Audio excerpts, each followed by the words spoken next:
വളരെ ദുരൂഹമായിട്ട് പ്രവർത്തിക്കുന്ന ഒരു സംഘടനയാണ് RSS. ഇപ്പോൾ സോഷ്യൽ മീഡിയയിലൊക്കെ ഉയരുന്ന ഒരു കാര്യമാണിത്. RSSന് രജിസ്ട്രേഷൻ ഇല്ല, മെമ്പർഷിപ്പ് ഇല്ല, കണക്കുകൾ ബോധിപ്പിക്കേണ്ട ആവശ്യമില്ല. തിരുവനന്തപുരത്ത് മോഹൻ ഭാഗവത് എത്തിയപ്പോൾ, സർസഞ്ചാലക് എത്തിയപ്പോൾ പറഞ്ഞത് ഇന്ത്യയിൽ ഇത്രമാത്രം തെറ്റിദ്ധരിക്കപ്പെട്ടിട്ടുള്ളൊരു സംഘടന പ്രസ്ഥാനം വേറെ ഇല്ല എന്നുള്ളതാണ്. യഥാർത്ഥത്തിൽ RSS എങ്ങനെയാണ് പ്രവർത്തിക്കുന്നത്? അതിന് പല പല കാരണമുണ്ട്. ഇപ്പൊ ഈ വേണമെങ്കിൽ സംശയം പറയാം. ആ സംശയം പറയുന്നവരെയും തെറ്റൊന്നും പെടുത്തേണ്ട ആവശ്യമില്ല. കാരണം പലരും വളരെ ആസൂത്രിതമായിട്ടുള്ള തെറ്റിദ്ധാരണകളാണ് പരത്തുക. ഉദാഹരണത്തിന് RSSന്റെ പഴയകാലത്ത് ഒരു ആരോപണം ഉണ്ടായിരുന്നു. ഗാന്ധിവധത്തിൽ RSSന് പേര് പറയുന്നു. ഗാന്ധിവധം നടക്കുന്ന 1948 ജനുവരി മാസം 30 വൈകുന്നേരം 4:30 7 മണിക്ക് ഇന്ത്യൻ പ്രധാനമന്ത്രിയായിരിക്കുന്ന പണ്ഡിറ്റ് ജവഹർലാൽ നെഹ്റു കേസിലെ പ്രതികളെ പിടിക്കുന്നു. എനിക്ക് മനസ്സിലാകാത്ത ഈ പുള്ളിക്കാരന്റെ പോലീസിന് പണി ഉണ്ടായിരുന്നോ? 2.5 മണിക്കൂർ കഴിഞ്ഞപ്പോൾ അദ്ദേഹം പോലീസിലെ ആളെ നിശ്ചയിച്ചല്ലോ. അദ്ദേഹം പറഞ്ഞു RSSകാരാണ് കേസിലെ പ്രതി. പക്ഷെ യഥാർത്ഥത്തിൽ എന്താ സംഭവിച്ചത്? നാഥറാം വിനായ് ഗോഡ്സെയാണ് മഹാത്മാഗാന്ധിയെ വെടിവെച്ചു കൊന്നത്.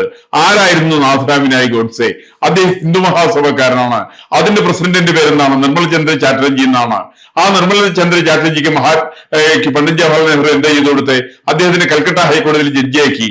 1951 അദ്ദേഹത്തെ അവിടുന്ന് 18 മാസം കഴിഞ്ഞ് റിട്ടയർ ചെയ്ത ശേഷം അദ്ദേഹത്തെ അവിടെ ഹുബ്ലി മണ്ഡലത്തിൽ നിന്ന് പാർലമെന്റിലേക്ക് കോൺഗ്രസിന്റെ സ്ഥാനാർത്ഥിയായിട്ട് അദ്ദേഹത്തെ നിർത്തി മത്സരിപ്പിച്ച് ജയിപ്പിച്ചു.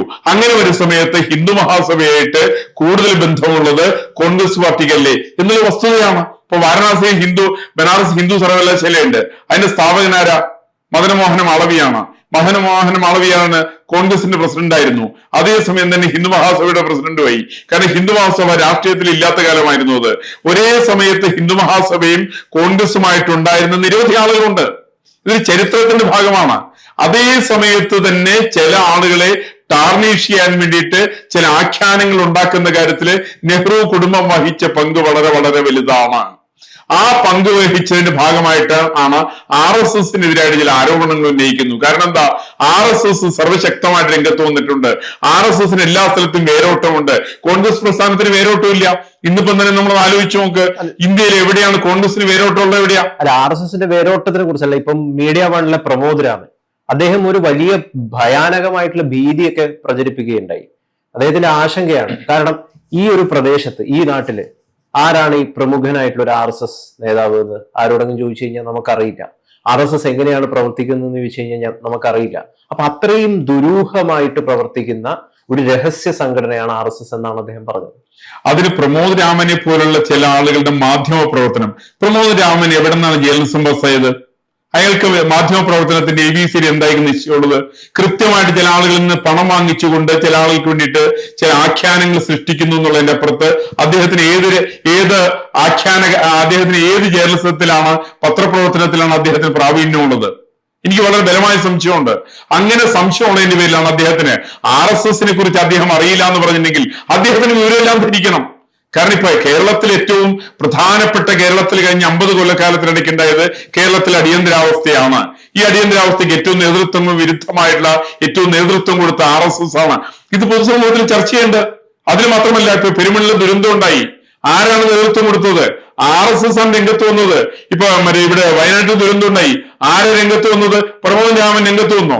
അദ്ദേഹത്തിന് മീഡിയ ചാനൽ രംഗത്ത് വന്നോ? അവരാരും വന്നില്ലല്ലോ. മറിച്ച് രംഗത്ത് വന്നത് RSS ആണ് രംഗത്ത് വന്നത്. അതിവിടെ മാത്രമല്ല, കേരളത്തിൽ മാത്രമല്ല, അവിടെ ഗുജറാത്തിൽ മോർവിയിൽ അണക്കെട്ട് പൊട്ടിയ സമയത്താണെങ്കിലും, ആന്ധ്രാപ്രദേശിൽ കൊടുങ്കാറ്റുണ്ടായിരുന്ന സമയത്താണെങ്കിലും, ഏതെല്ലാം സ്ഥലത്ത് നാടിന് ഏറ്റവും അത്യന്തം ഭീഷണമായിരിക്കുന്ന വെല്ലുവിളികൾ നേരിട്ട സമയത്ത് അതിനെ കക്ഷി രാഷ്ട്രീയം നോക്കാതെ കണ്ട്, ജാതിമത വ്യത്യാസങ്ങൾ നോക്കാതെ കണ്ട് രംഗത്ത് വന്ന RSS ആണ്. ആരുടെ പ്രശ്നം ഇദ്ദേഹത്തിന് ഉണ്ടാവുന്നത്? RSSന്റെ നേതാവ് ആരാണെന്ന് ഇദ്ദേഹത്തിന് അറിയില്ല എന്നാണ്. RSSന് കൃത്യമായിട്ട് സംവിധാനമുണ്ട്. ഇവരുടെ പത്രത്തിൽ, മാധ്യമത്തിലടക്കം കൊടുത്തിരുന്നല്ലോ. RSSന്റെ പ്രാന്തപ്രചാരകന്റെ പേര് കൊടുത്തിട്ടുണ്ടല്ലോ. ആ പറഞ്ഞിട്ട് ഇവര് പത്രത്തില് ഇവര് ചാനലിനകത്ത് പണം കാണിച്ചുകൊണ്ട് വന്നിട്ടുണ്ടല്ലോ. അത് പ്രമോദ് രാമന് ഓർമ്മയില്ലാത്തതിനെ ആരും കുറ്റപ്പെടുത്താനാ? ചില ഈ പത്രപ്രവർത്തകർക്ക് അല്പം ഓർമ്മയൊക്കെ വേണ്ടേ? ഈ ഓർമ്മയില്ല ഈ മനുഷ്യന് ഓർമ്മയില്ലാതെ കണ്ട അദ്ദേഹത്തിന് ചില ആളുകൾ കൊടുക്കുന്ന ആഖ്യാനങ്ങൾ വെച്ചിട്ട് ചില മണ്ടത്തരങ്ങളെ ചോദിക്കുന്നു എന്നുള്ളതിന്റെ അപ്പുറത്ത് അദ്ദേഹത്തിന് ഇതിനെ സംബന്ധിച്ച് പരിജ്ഞാനമില്ല. യഥാർത്ഥമായിട്ട് വേണ്ടത് ഇപ്പൊ RSSന്റെ പ്രവർത്തനം എന്താണ്? അത് കൃത്യമായിട്ടൊരു പഠനം ആവശ്യമല്ലേ? ഈ തരത്തിൽ പഠിക്കൽ ആവശ്യമല്ലേ? ഏത് പ്രസ്ഥാനത്തെ സംബന്ധിച്ച് ആവശ്യമല്ലേ? ഇപ്പൊ ഇന്ത്യൻ നാഷണൽ കോൺഗ്രസ് ഉണ്ട്. RSSന് പഠിക്കാനായിട്ട് എന്താണ് ചെയ്യേണ്ടത്? RSSന് പഠിക്കാൻ RSSന് ശാഖ പോണം. RSന് ശാഖയിൽ പോയിട്ട് RSSകാരുമായിട്ട് സംസാരിക്കണം. അത് നേതൃത്വമായിട്ടല്ല സംസാരിക്കുന്നത്. ഇപ്പൊ കോൺഗ്രസിന്റെ ആലോചിച്ച് നോക്കട്ടെ, കോൺഗ്രസിന്റെ അല്ലെങ്കിൽ ലീഗിന്റെ അല്ലെങ്കിൽ സമസ്ത തുടങ്ങിയിട്ടുള്ള പ്രസ്ഥാനങ്ങളെ സംബന്ധിച്ച് അതിന്റെ നേതൃത്വമാണ് കാര്യങ്ങൾ തീരുമാനിക്കുന്നത്. മറിച്ച് RSSൽ അങ്ങനെയല്ല. RSSന് നേതൃത്വത്തിൽ തുടങ്ങിയിട്ട് താഴെ തട്ടിലുള്ള ആളുകൾക്ക് വരെ ഒരേപോലെ പങ്കുണ്ട്. ഞാൻ വീണ്ടും തിരിച്ച് അടിയന്തരാവസ്ഥയിൽ വന്നാല്, അടിയന്തരാവസ്ഥ പ്രഖ്യാപിച്ചു ഇന്ദിരാഗാന്ധി 1975 ജൂൺ മാസം 25-ാം തീയതി അർദ്ധരാത്രി 11:45. ആ സമയത്ത് എവിടെയായിരുന്നു പ്രമോദ് രാമൻ അടക്കമുള്ള ആളുകളുടെ മാധ്യമ പ്രവർത്തനം? എവിടെയായിരുന്നു? കേരളത്തിൽ, ഇന്ത്യയിലുള്ള മുഴുവൻ പ്രധാനപ്പെട്ട പല മാധ്യമങ്ങളും മുട്ടിലെഴയാൻ വേണ്ടിയിട്ട് ഇന്ദിരാഗാന്ധി പറഞ്ഞ സമയത്ത് ഇവര് കുനിയാൻ പറഞ്ഞ സമയത്ത് മുട്ടിലെഴയായിരുന്നു. അതായിരുന്നു മാധ്യമ പ്രവർത്തനം. ഇവരൊരു സംഗതിയെ സംബന്ധിച്ച് ഇവർ പഠിച്ചില്ല. മറിച്ച് RSSന് കേരളത്തിലെ ഗ്രാമാന്തരങ്ങളിൽ ബന്ധമുണ്ട്, എല്ലാ വീടുകളിലും ബന്ധമുണ്ട്, ചെറുപ്പക്കാരായിട്ട് ബന്ധമുണ്ട്. ഇന്നിപ്പോ നമ്മൾ ആലോചിച്ച് നോക്ക്, കേരളത്തില് ഏത് പ്രസ്ഥാനത്തിന്റെ പരിപാടിക്കാ ചെറുപ്പക്കാരെ കിട്ടുക? ചെറുപ്പക്കാരെ കിട്ടാനില്ല, യുവാക്കളെ കിട്ടാനില്ല. മറിച്ച് നിങ്ങൾ RSSന് വിജയശിവരെന്ന് എടുത്തു നോക്ക്, അതിന്റെ പദസഞ്ചലനം എടുത്തു നോക്ക്. ആയിരക്കണക്കിന് യുവാക്കൾ എല്ലാ സ്ഥലത്തുനിന്നും RSSന്റെ പരിപാടി പങ്കെടുക്കുന്നുണ്ടെങ്കിൽ കാരണം യുവാക്കൾക്ക് RSSനെ അറിയാം. അപ്പൊ അതിന് പ്രമോദ് രാമൻ അറിയില്ല എന്നുള്ളൊരു വാർത്തയല്ല. പ്രമോദ് രാമന് പലതിനെ സംബന്ധിച്ച് അറിഞ്ഞുകൂടാ. ഒരുപാട് നറേഷൻസ് ക്രിയേറ്റ് ചെയ്തിട്ടുണ്ട്, കള്ളക്കഥകൾ രചിച്ചിട്ടുണ്ട്. ആ കള്ളക്കഥകളാണ് അദ്ദേഹം പഠിച്ചിട്ടുള്ളത്. ഈ കള്ളച്ചരിത്രമാണ് അദ്ദേഹത്തിന് ബോധ്യമുള്ളത്. അതല്ലാതെ കണ്ട് അദ്ദേഹം സത്യസന്ധമായ ഏത് ചരിത്രമാണ് അദ്ദേഹത്തിന് ബോധ്യമുള്ളത്? ഇപ്പൊ രാഷ്ട്രീയ പാർട്ടിയുടെ പ്രവർത്തകന്മാരെ കുറിച്ച് പറയാറുണ്ട്. അവരെ കുറിച്ച് ഇവരെന്താ നടത്തുന്നത്? ഇപ്പൊ 10 കൊല്ലം കമ്മ്യൂണിസ്റ്റുകാരൻ ഭരിച്ചു. ഇവര് കമ്മ്യൂണിസ്റ്റുകാരനെതിരായിട്ട് വലിയ പ്രചരണം നടത്തും. കമ്മ്യൂണിസ്റ്റുകാരൻ മുഴുവൻ അഴിമതിക്കാരാണ്, കമ്മ്യൂണിസ്റ്റുകാർ മുഴുവൻ കൊള്ളരുതാത്തവരാണ്, അവര് വീട്ടിൽ കയറ്റാൻ വേണ്ടി കൊള്ളൂല, അല്ലെങ്കിൽ സാമ്പത്തികമായിട്ട് കേരളത്തെ പതനത്തിലാക്കി കേരളത്തെ നശിപ്പിച്ചവരാണ്. ഇനി 5 കൊല്ലം കോൺഗ്രസ്സുകാരൻ ഭരിക്കും. 5ാമത്തെ കൊല്ലത്തിന് 4 കൊല്ലാവുമ്പോഴേക്കും ഇവര് പുതിയ ആഖ്യാനമായിട്ട് രംഗത്ത് വരും. ആ ആഖ്യാനത്തിൽ എന്താ പറയാ? കോൺഗ്രസ്സുകാരൻ കൊള്ളൂല, അവർക്ക് സരിതയായിട്ട് ബന്ധമുണ്ട്, അവർക്ക് മറ്റേ പെങ്കൊച്ചായിട്ട് ബന്ധമുണ്ട് എന്ന് പറഞ്ഞിട്ട് ഉമ്മൻചാണ്ടി പോലുള്ള ആളുകളെ പോലും ആ തരത്തിൽ അവഹേളിക്കാനുള്ള പരിശ്രമം നടത്തിയത് കേരളത്തിൽ പ്രമോദ് രാമനെ പോലുള്ള മാധ്യമ പ്രവർത്തകരാണ്. ഇത് ചരിത്രത്തിന്റെ ഭാഗമല്ലേ? എന്ന് വെച്ചാൽ ആരെങ്കിലും നാട് ഭരിച്ചാൽ ആ നാട് ഭരിക്കുന്നവർക്കെതിരായി വലിയ പ്രചരണം നടത്തുന്ന ഇവരുടെ പണിയായിരുന്നു. ഇത് ഇവർക്ക് RSSനെ സംബന്ധിച്ച് സാധ്യമല്ല. RSSന്റെ നേതാക്കന്മാരെ സംബന്ധിച്ച് അവർക്ക് വീടുകളിലാണ് ബന്ധം. ഇപ്പൊ മാധ്യമങ്ങൾ സഹായം അവർക്ക് ആവശ്യമില്ല. ഇപ്പൊ അവര് മാധ്യമങ്ങളോട് പറയുന്ന മാധ്യമങ്ങൾ RSSന് ഏത് നേതാവ് പോവാറ്? ഒരാളും കൂടി ചർച്ച നടത്തുന്നില്ല, അവർ മാധ്യമത്തിലേക്ക് പോകുന്നില്ല. ഈ മാധ്യമങ്ങളുടെ പിന്തുണ ഈ പ്രസ്ഥാനത്തിന്റെ വളർച്ചയ്ക്ക് ആവശ്യമുള്ളതല്ല എന്ന് അവർ ഉറച്ചു തീരുമാനിച്ചിട്ടുണ്ട്. നിങ്ങളൊന്ന് ആലോചിച്ച് നോക്കൂ, കേരളത്തിന്റെ ചരിത്രത്തിലെ ഏതെങ്കിലും പ്രസ്ഥാനം മാധ്യമ പിന്തുണയോട് വളർന്നു വലുതായിട്ടുണ്ടോ? ഒന്നും വളർന്നിട്ടില്ല. PKG സമരം ഉണ്ടായിരുന്നു, മിച്ചഭൂമി സമരം ഉണ്ടായിരുന്നു, അദ്ദേഹത്തിന്റെ കണ്ടോത്ത് സമരം ഉണ്ടായിരുന്നു, വൈക്കം സത്യാഗ്രഹം ഉണ്ടായിരുന്നു. ഈ പറയുന്ന പരിപാടികൾക്ക് എല്ലാം തന്നെ വിജയിക്കാനുള്ള കാരണം മാധ്യമങ്ങളുടെ പിന്തുണ സമരത്തിന് ഉണ്ടായിരുന്നില്ല. കോൺഗ്രസ് നേതാവും മന്ത്രിയൊക്കെ ആയിട്ടുള്ള കർണാടകയിലെ പ്രിയങ്ക് ഖാർഗെ ഒരു തുറന്ന കത്ത് മോഹൻ ഭാഗവതിന് കഴിഞ്ഞ ദിവസം അയക്കുകയുണ്ടായി. അതിന് മറുപടിയൊക്കെ അദ്ദേഹം കൊടുക്കുകയൊക്കെ ചെയ്തു. അതിൽ പറഞ്ഞിരിക്കുന്നത് RSSനെ രജിസ്റ്റർ ചെയ്യണം, ഇതിൻ്റെ ഒരു സുതാര്യത വേണം, എങ്ങനെയാണ് നിങ്ങൾ ഫണ്ട് കൈകാര്യം ചെയ്യുന്നത്, നിങ്ങൾ ഡിസിഷൻ എങ്ങനെയാണ് എടുക്കുന്നത്, എന്താണ് നിങ്ങളുടെ ഭരണഘടന, ഇതിലൊക്കെ ഒരു സുതാര്യത വേണം എന്നുള്ളത് പറഞ്ഞിട്ടുള്ളതാണ് കത്ത്. മോഹൻ ഭാഗവത് പ്രതികരിച്ചത് ഗവൺമെൻറ്റിൻ്റെ കയ്യിൽ നിന്ന് ഫണ്ട് ഞങ്ങൾ വാങ്ങുന്നില്ല, ഇതൊരു വോളണ്ടറി ഓർഗനൈസേഷനാണ്, അതോടൊപ്പം തന്നെ ഹിന്ദുത്വം അല്ലെങ്കിൽ ഹിന്ദു റിലീജിയനെ രജിസ്റ്റർ ചെയ്യാൻ പറ്റുമോ എന്നാണ് അദ്ദേഹം ചോദിച്ചത്. അപ്പോൾ ഒരു സുതാര്യത, ഇത്രയും ആളുകളെ സ്വാധീനിക്കുന്ന ഒരു പ്രസ്ഥാനത്തിന് ഒരു സുതാര്യത വേണം. അതുകൊണ്ട് രജിസ്ട്രേഷൻ മെമ്പർഷിപ്പിന്റെ ഒക്കെ ആവശ്യമില്ലേ? അതിന് ആവശ്യമില്ല. നിങ്ങളിപ്പോ രജിസ്ട്രേഷൻ മെമ്പർഷിപ്പ് എന്നൊക്കെ പറഞ്ഞാൽ ടെക്നിക്കലാണ്. RSS 100 വർഷമായ പ്രസ്ഥാനമാണ്. 100 വർഷമായുള്ള നിരവധി പ്രസ്ഥാനങ്ങൾ കേരളത്തിൽ തുടങ്ങിയിട്ടുണ്ട്. ഇപ്പൊ കമ്മ്യൂണിസ്റ്റ് പാർട്ടി കേരളത്തിൽ തുടങ്ങിയത് ഇന്ത്യയിൽ തുടങ്ങിയത് 1925-ലാണ്, കേരളത്തിൽ തുടങ്ങിയത് 1939-ലാണ്, അത് താഷ്കണ്ടിൽ തുടങ്ങിയത് 1920-ലാണ്. എന്താ കമ്മ്യൂണിസ്റ്റ് പാർട്ടിയുടെ അവസ്ഥ ഇപ്പൊ എന്താ ഉള്ളത്? എല്ലാം മെമ്പർഷിപ്പ് ഉണ്ടല്ലോ, കണക്കുകളുണ്ടല്ലോ, കണക്കുണ്ട്, സുതാര്യമാണ് എന്നൊക്കെ പറഞ്ഞല്ലോ. ഇതിനകത്ത് കൊള്ളയാണ് നടക്കുക. മറിച്ച് RSSനെ സംബന്ധിച്ച് RSSന്റെ പ്രവർത്തനത്തിന് വേണ്ടിയിട്ട് ഒരു നയാ പൈസ ഈ പറയുന്ന ഖാർഗെയോട് പണം വാങ്ങിച്ചിട്ടില്ല. മറിച്ച് ഖാർഗെയുടെ അച്ഛൻ എന്ന് പറയുന്ന ആള് നാട് മുഴുവൻ തെണ്ടിയാണെന്ന് പിരിവെടുത്തിട്ടുണ്ട്, എല്ലാ സ്ഥലത്തും നടന്നിട്ടുണ്ട്. മല്ലികാർജുൻ ഖാർഗെ എന്ന് പറയുന്ന കോൺഗ്രസിന്റെ അധ്യക്ഷനായിട്ടുള്ള ആള്, അദ്ദേഹം അടക്കമുള്ള ആളുകൾ നടത്തിയിരിക്കുന്ന വൻ പിരിവ് ചർച്ചാ വിഷയമാണ്. അദ്ദേഹത്തിന്റെ മകൻ ഇപ്പൊ ഈ പറയുന്ന മന്ത്രിയായിട്ടുള്ള ഖാർഗെ, അയാൾ പണപ്പിരിവിന്റെ ആളാണ്. ഈ പണപ്പിരിവൊന്നും RSSന്റെ ഒരു നേതാവ് നടത്തുന്നതായിട്ട് അദ്ദേഹം വാർത്ത കൊടുക്കാമോ? അതുണ്ടാവില്ല. ഇന്ന് മാത്രമല്ല, RSS എന്ന് പറയുന്ന പ്രസ്ഥാനം പ്രവർത്തിക്കുന്നത് RSSന്റെ പ്രവർത്തകന്മാരുടെ പണം കൊണ്ടാണ്. ഇപ്പൊ എന്റെ വീട്ടില് എന്റെ വീട്ടിൽ ഞാൻ ചെലവിന് നടത്തുന്നത്, അതിന്റെ ചെലവിന്റെ കണക്ക് ഞാൻ ആരെയും ബോധ്യപ്പെടുത്തേണ്ടത്? എനിക്ക് മല്ലികാർജ്ജുൻ ഖാർഗെയോ മകൻ ഖാർഗെയോ ബോധ്യപ്പെടുത്തേണ്ട ആവശ്യം എനിക്കില്ല. കാരണം എന്റെ കുടുംബത്തിലെ വരവ് ഞാൻ ഉണ്ടാക്കുന്ന വരുമാനമാണ്. സമാനമായിട്ടുള്ള RSSന്റെ പ്രവർത്തകന്മാര് അവര് കൊടുക്കുന്ന ഗുരുദക്ഷിണയിൽ നിന്ന് മാത്രം എടുക്കുന്ന പണമാണത്. 10 നയാ പൈസ വിദേശ ഫണ്ടിന്റെ സഹായം അതിനകത്തില്ല. 10 പൈസ കേരളത്തിന്റെ സർക്കാരിന്റെ സഹായം അതിനകത്തില്ല. 10 നയാ പൈസ ആരോടും പിരിവെടുക്കുന്നില്ല. അവിടെ റെസീറ്റ് ബുക്കുകളില്ല, അവിടെ പിരിവെടുക്കുന്നില്ല. അവിടെ ബാങ്ക് അക്കൗണ്ടിന് പോലുള്ളതിന് ബാങ്ക് അക്കൗണ്ട് എല്ലാ സ്ഥലത്തും ഉണ്ട്.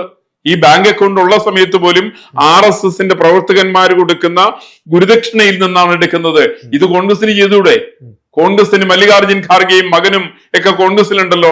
ഈ പറയുന്ന ആളുകൾ മന്ത്രിമാരും കോൺഗ്രസിന്റെ അധ്യക്ഷനും ഒക്കെ ആയി എന്നുള്ളതല്ലാതെ കണ്ട് 10 നയാ പൈസ പ്രസ്ഥാനത്തിന് ഇന്നുവരെ കൊടുത്തിട്ടുണ്ട്. അവര് ഒന്ന് കണക്കൊന്ന് വെളിപ്പെടുത്തട്ടെ. ഈ പറയുന്ന ജൂനിയർ ഖാർഗെ എന്ന് പറയുന്ന മന്ത്രിയായിരിക്കുന്ന ആള് ഒരു മാസം വാങ്ങിക്കുന്ന ശമ്പളം എത്രയാണ്? ആ ശമ്പളത്തിനകത്ത് പാർട്ടിക്ക് എത്ര രൂപ കൊടുക്കുന്നുണ്ട്? ബാക്കി അദ്ദേഹത്തിന് വരവ് എത്രയാണ്?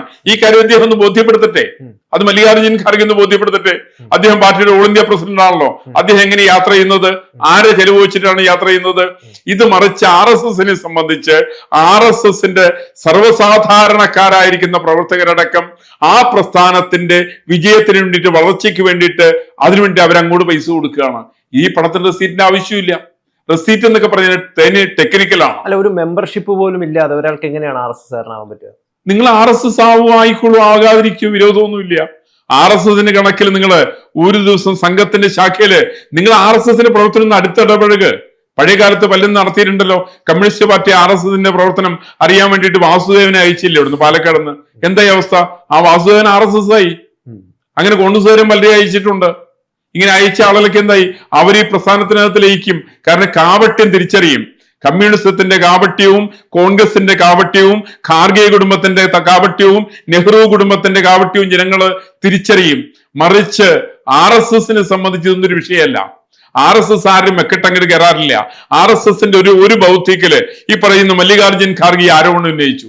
ഞാൻ വേറൊന്ന് പറയട്ടെ, 100 വർഷമായിട്ടുള്ള RSSനെ കുറിച്ച് എനിക്ക് തന്നെ പണ്ട് ചില സംശയങ്ങൾ ഉണ്ടായിരുന്നു. RSS എന്തുകൊണ്ടാണ് ഗാന്ധിവധത്തിൽ RSSന് പങ്കിട്ടെന്ന് പറഞ്ഞു? RSS പ്രതികരിക്കുന്നില്ലല്ലോ. കാരണം ഇനി ആസ്ഥാനത്ത് പ്രതികരിക്കേണ്ടെന്നാണ് RSSന്റെ തീരുമാനം. ഇത് വസ്തുതകൾ ജനങ്ങൾ ബന്ധത്തിന്റെ അടിസ്ഥാനത്തിൽ ജനങ്ങൾ തിരിച്ചറിയും. ജനങ്ങൾ തിരിച്ചറിഞ്ഞാൽ മതി. അതിന് പത്രമാധ്യമങ്ങളുടെ പിന്തുണ ആവശ്യമില്ല. അതിന് ആരെങ്കിലും വാഗ്ധോരണികൾ ആവശ്യമില്ല. പ്രസംഗ പാഠങ്ങൾ ആവശ്യമില്ല. മറിച്ച് വ്യക്തിബന്ധം കൊണ്ട് ഇന്ത്യയിൽ ഏറ്റവും കൂടുതൽ വ്യക്തിബന്ധമുള്ള പ്രസ്ഥാനം അതെനിക്ക് സംശയമില്ല RSS ആണ്. അതിന്റെ 10-1 വ്യക്തിബന്ധം കോൺഗ്രസിലുണ്ടോ? കോൺഗ്രസിലില്ല. കമ്മ്യൂണിസ്റ്റ് പാർട്ടിയിലുണ്ടോ? കമ്മ്യൂണിസ്റ്റ് പാർട്ടിയിലില്ല. മുസ്ലിം ലീഗിലില്ല. RSPയിലില്ല.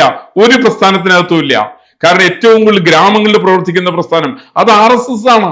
83,000 ശാഖകളാണ് RSSന് ഇന്ത്യയിൽ മൊത്തം ഉള്ളത്.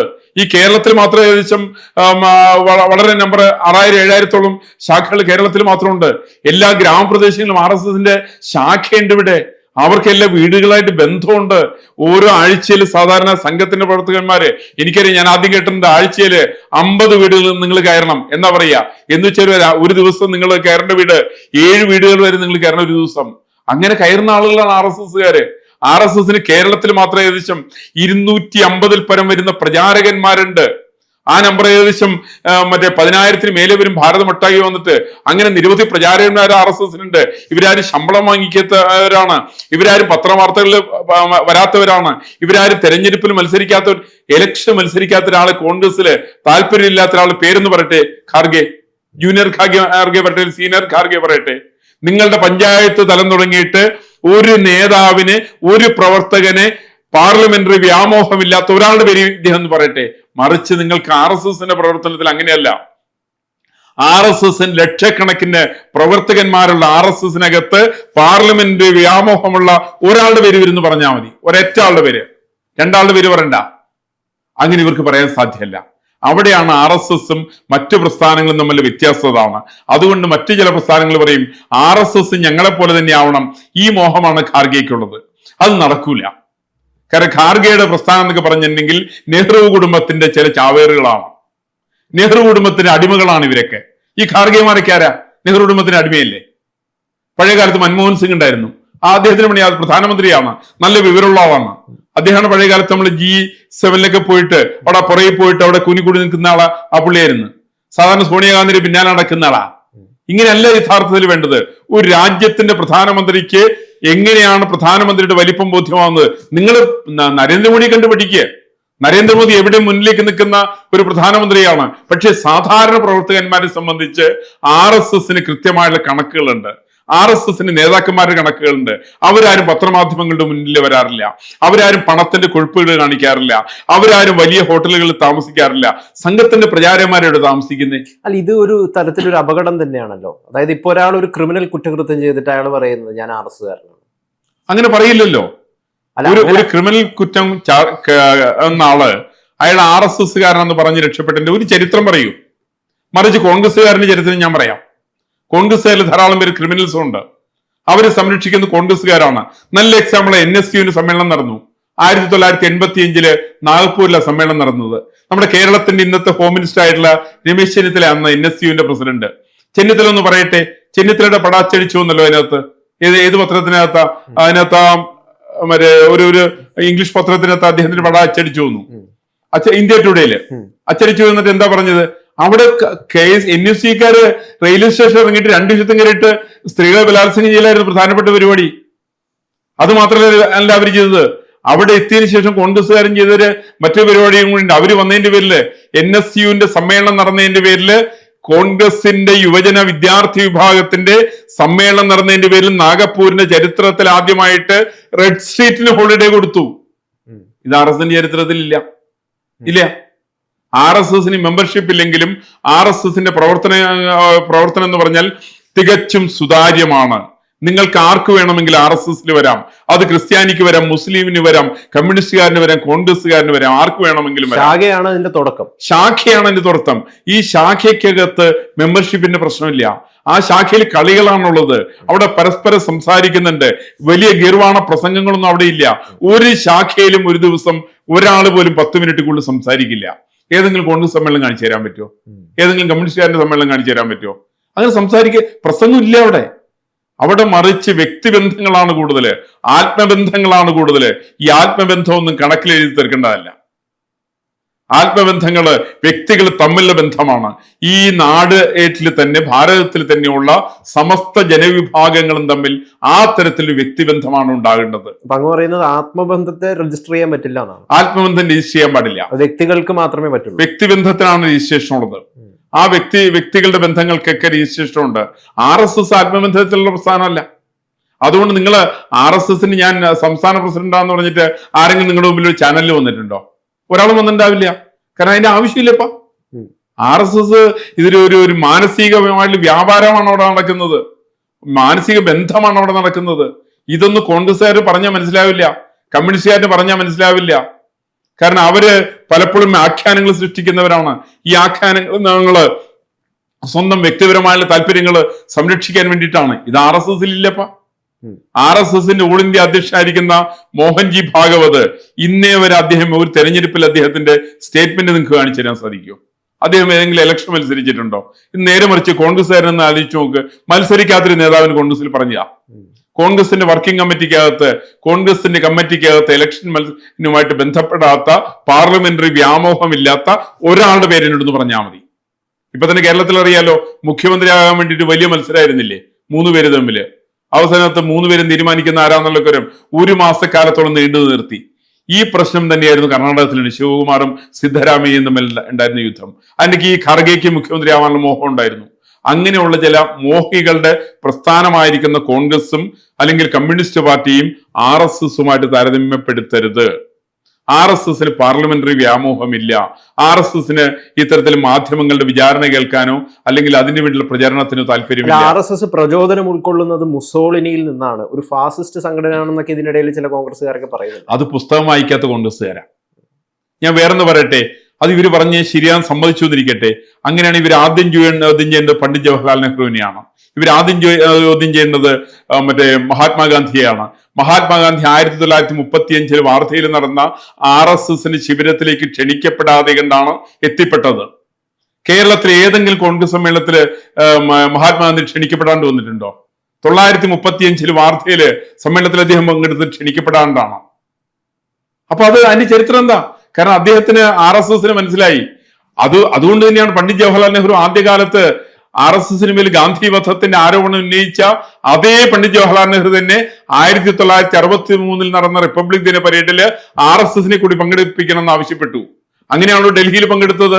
അങ്ങനെയാണല്ലോ കൊച്ചിയിൽ, എറണാകുളത്ത് ഡർബാ ഹാൾ ഗ്രൗണ്ടില് പിൽക്കാലത്ത് RSSന്റെ സെക്രട്ടറി ആയിരിക്കുന്ന അഡ്വക്കേറ്റ് TV അനന്തന്റെ നേതൃത്വത്തിലായിരുന്നു അന്നത്തെ ബാൻഡ് സെറ്റ് കേരളത്തിൽ ഉണ്ടായിരുന്നത്. ഇതൊക്കെ ചരിത്രമല്ലേ അത്? ശ്രീമതി ഇന്ദിരാഗാന്ധി ചെയ്തിട്ടില്ലേ അത്? ശ്രീമതി ഇന്ദിരാഗാന്ധി 1971 ഇന്ത്യയും പാകിസ്ഥാനുമായിട്ട് യുദ്ധമുണ്ടായ സമയത്ത് RSSന് സഹായം ആവശ്യപ്പെട്ടു. ഇതൊക്കെ ചരിത്രത്തിന്റെ ഭാഗമാണ്. എന്ന് മാത്രമല്ല, ഇന്ത്യയുടെ ചരിത്രത്തിൽ ആദ്യമായിട്ട് പാർലമെന്റ് അംഗമില്ലാത്ത പ്രൊഫസർ ഗുരുജി ഗോൾവൽക്കർ, അദ്ദേഹം പഴയ കാശി സർവകലാശാല പ്രൊഫസറാണ്. അദ്ദേഹം മരിച്ച സമയത്ത് അദ്ദേഹത്തിന്റെ വേർപാടില് പാർലമെന്റ് അംഗമല്ലാതിരുന്നിട്ട് പോലും പാർലമെന്റ് നിർത്തിവെച്ച് അനുശോചനം രേഖപ്പെടുത്തുന്ന സമയത്ത് ഇന്ത്യയുടെ പ്രധാനമന്ത്രി ശ്രീമതി ഇന്ദിരാഗാന്ധിയാണ് 1973 ജൂൺ മാസത്തില് എന്റെ കോൺഗ്രസിന് നേതാക്കന്മാർ പുസ്തകം വായിക്കേ. അവര് വായനയില്ല, അവർക്ക് അക്ഷരാഭ്യാസവും ഇല്ല, അവർക്ക് വിവരമില്ല, അവർക്ക് ചരിത്രം അറിയില്ല. അവർ ചരിത്രം പഠിക്കണം. ആ ചരിത്രം പഠിക്കുന്ന സമയത്താണ് മുസോളിനിയുടെ കൂടെ ഉണ്ടായിരുന്നവർ ആരാന്ന് ഇവർക്ക് മനസ്സിലാവുക. ആ ചരിത്രം ഞാൻ പറയാം. ഈ ബാബറി മസ്ജിദ് തകർത്തതിന് പിന്നിൽ RSS അല്ല എന്ന് പറയുന്നവരുണ്ട്, RSS ആണെന്നും പറയുന്നവരുണ്ട്. ഇത് എങ്ങനെ വേണമെങ്കിലും എടുത്തോളൂ. ഇപ്പൊ ബാബറി മസ്ജിദ് അല്ലാതെ അത് വിവാദ മന്ദിരമാണ്. അവിടെ ഉണ്ടായിരുന്ന രാമക്ഷേത്രം പൊളിച്ചു പണിതാണത്. ഞാൻ പറയുന്നത് അങ്ങനെ ഒരു ഇപ്പൊ എന്ത് സംഭവം നടക്കുമ്പോഴും അത് RSSന്റെ പേരിൽ ചാർത്തി കൊടുക്കുന്നവരുണ്ട്. അതെന്താ വെച്ചിട്ടുണ്ടെങ്കിൽ എപ്പോഴും ഈ ചാഞ്ഞ മരത്തിലേക്ക് ഓടിക്കേറുക. മെമ്പർഷിപ്പ് എന്ന് പറയുന്ന ഒരു സംവിധാനം കൊണ്ടുവന്നു കഴിഞ്ഞാൽ ആ പരിപാടി ഉണ്ടാവില്ലല്ലോ. അല്ല, വേണ്ടെന്നേ. അതിനകത്ത് സംഘത്തിന് വിശ്വാസം ഇല്ലെങ്കിലും സംഘം ഇപ്പൊ ഞാൻ വേറെ പറയട്ടെ, കേരളത്തിലെ ക്രൈസ്തവ ക്രിസ്ത്യാനിക്ക് എവിടെ മെമ്പർഷിപ്പ് ഉള്ളത് ഉണ്ടോ? മുസ്ലിമിന് എവിടെ മെമ്പർഷിപ്പ് ഉള്ളത് ഉണ്ടോ? ഹിന്ദുക്കൾക്ക് എവിടെ മെമ്പർഷിപ്പ് ഉള്ളത് ഉണ്ടോ? ആർക്കും ഇല്ലല്ലോ. മെമ്പർഷിപ്പ് എന്നുള്ളത് നിർബന്ധ സാധനമല്ല. അത് രാഷ്ട്രീയ പ്രസ്ഥാനങ്ങൾക്കാണ്, അത് ഭരിക്കുന്നവർക്കാണ്, പാർലമെന്ററി വ്യാമോഹം ഉള്ളവർക്കാണ്. അവര് മെമ്പർഷിപ്പ് എടുത്തോട്ടെ. ഈ പറയുന്നത് പാർലമെന്ററി വ്യാമോഹം ഇല്ലപ്പ, ഞങ്ങൾ മത്സരിക്കുന്നില്ല, നിങ്ങൾ ഇഷ്ടമുള്ളമാതിരി ചെയ്തോ, ഞങ്ങൾക്ക് യാതൊരു വിരോധവും ഇല്ല എന്ന് പറയുന്ന ആളുകൾക്ക് ആർക്കും മെമ്പർഷിപ്പ് ഇല്ല. ക്രൈസ്തവ മതത്തിനോ ഇസ്ലാമിക മതത്തിനോ ഹൈന്ദവ മതത്തിനോ മെമ്പർഷിപ്പ് ഉണ്ടോ?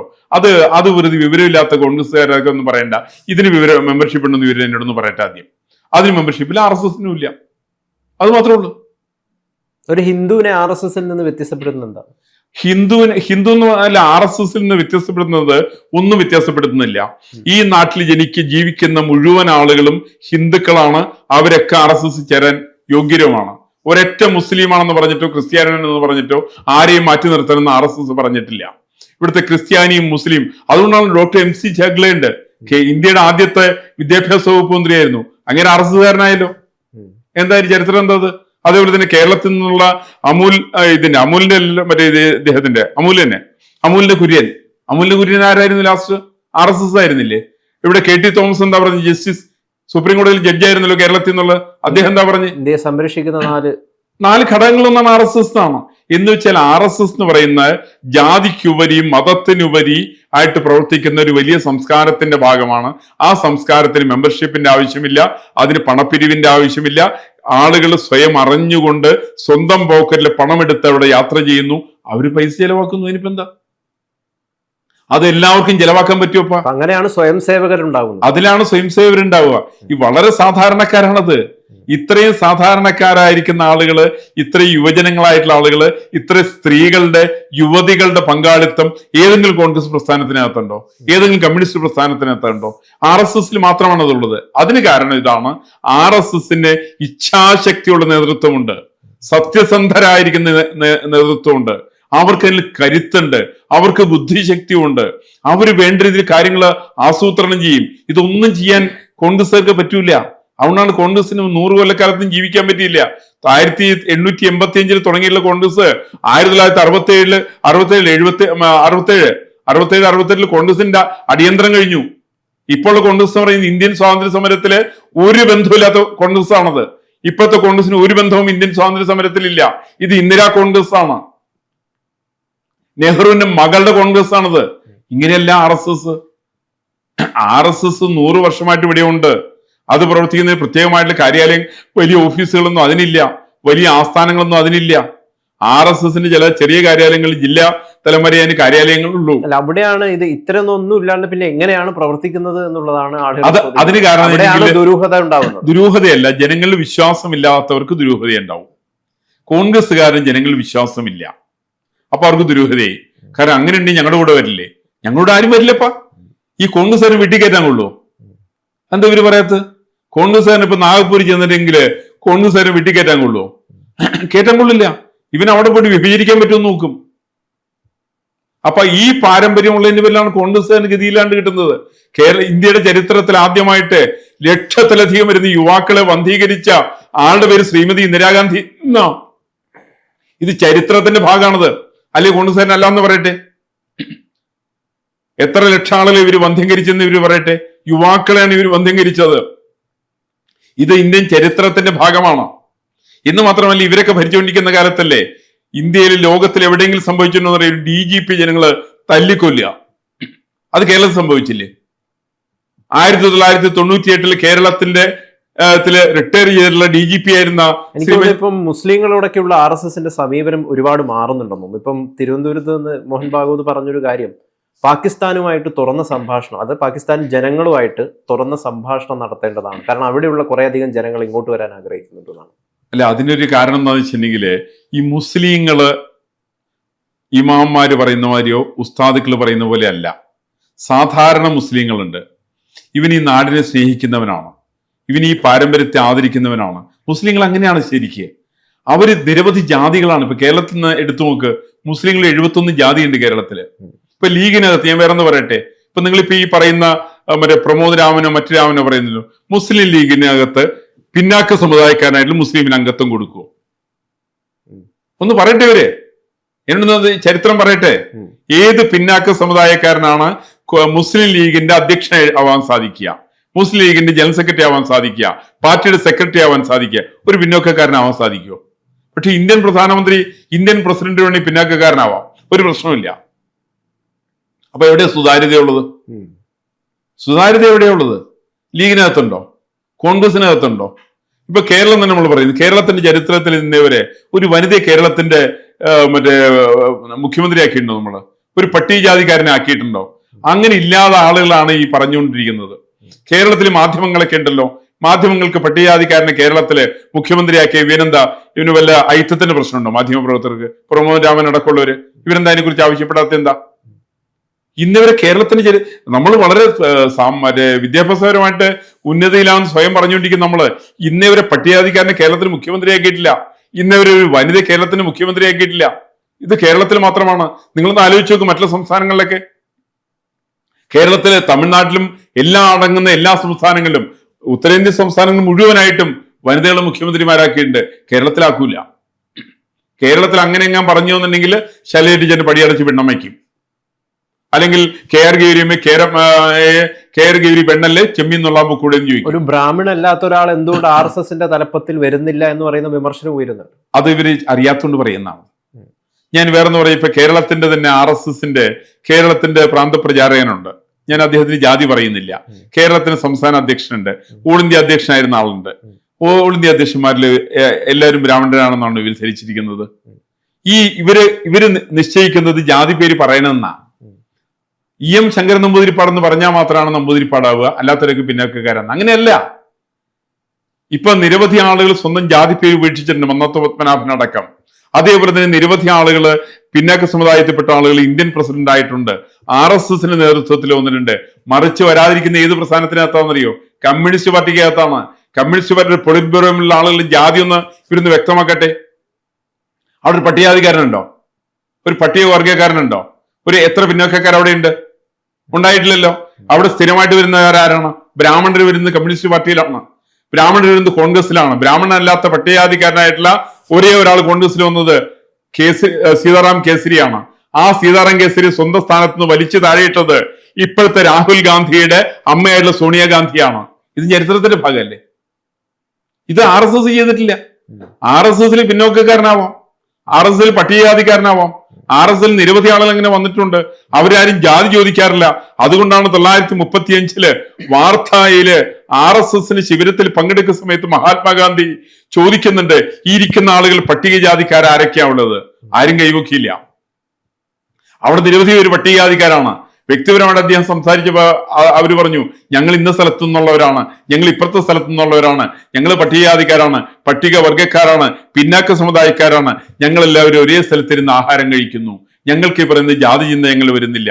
അതുകൊണ്ടാണ് അതിനെ സംബന്ധിക്കുന്ന പുസ്തകത്തിലാണ് കൃത്യമായിട്ട് അമൂലിന്റെ കുര്യൻ, ഡോക്ടർ കുര്യൻ അദ്ദേഹത്തിന്റെ പുസ്തകത്തിനകത്ത് വളരെ വ്യക്തമായിട്ട് പറഞ്ഞിട്ടുണ്ട്. മറ്റൊരു പുസ്തകം ഇത് കേരളത്തിന്റെ മലയാളത്തിന്റെ അറിയപ്പെടുന്ന എഴുത്തുകാരനായിട്ട് OV വിജയന്റെ പുസ്തകമുണ്ട്, കുറിപ്പുകൾ എന്നാണ് പുസ്തകത്തിന്റെ പേര്.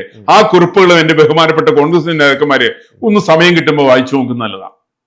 അതിനകത്ത് കൃത്യമായിട്ട് പറഞ്ഞിട്ടുണ്ട് RSSനെ കുറിച്ചിട്ടും RSS ജാതി ചിന്ത എങ്ങനെ ഇല്ലാതാക്കാൻ വേണ്ടിയിട്ട് പണിയെടുക്കുന്നുള്ളതിനെ സംബന്ധിക്കുന്ന കൃത്യമായുള്ള രേഖകള് ഈ പറയുന്ന കുറിപ്പുകൾ എന്ന് പറയുന്ന പുസ്തകത്തിനകത്ത് OV വിജയൻ പറഞ്ഞിട്ടുണ്ട്.